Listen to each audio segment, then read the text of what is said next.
Hi friends. ఈ ఈ యోగిని చూసారా? ఈయన ఈయన అగ్నిగుండంలో పడుకొనున్నాడు.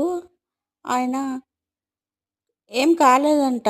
బట్టలు, హెయిర్స్, హెయిర్స్ కొద్దిగా కాలినాయి గానీ ఆయనకి ఏం కాదంట. ఆయన ఫ్రెండ్ అంటున్నాడు. అగ్నిగుండము ఆయన ఫ్రెండ్ అంట. ఆ మహాయోగి. ఆయన కాలి స్మోక్ వస్తుంది. ఆ స్మోక్ పీల్చుకుంటాను నేను.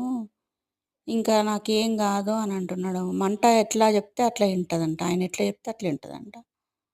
ఆయన నా ఫ్రెండు అని అంటున్నాడు మా అగ్నిగుండంలో.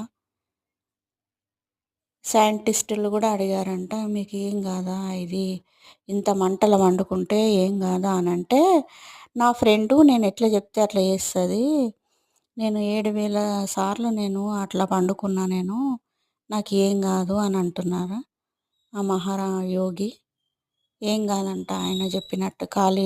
ఆ బట్టలు చూడండి, కాలి పైననే అంటుకున్నాయి, కొద్దిగా ఎంటికలకు అంటుకున్నాయి, కానీ ఏం కాదు, నాకు ఏం కాలేదు అని అంటున్నాడు.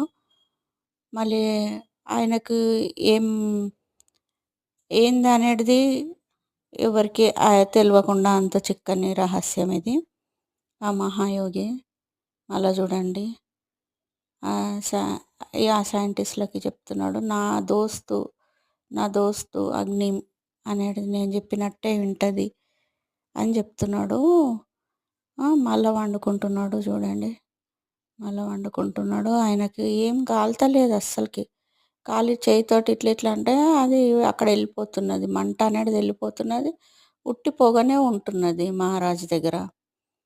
చూడండి ఇది ఎంత గొప్ప అనుభవము, ఎంత మహామాయ.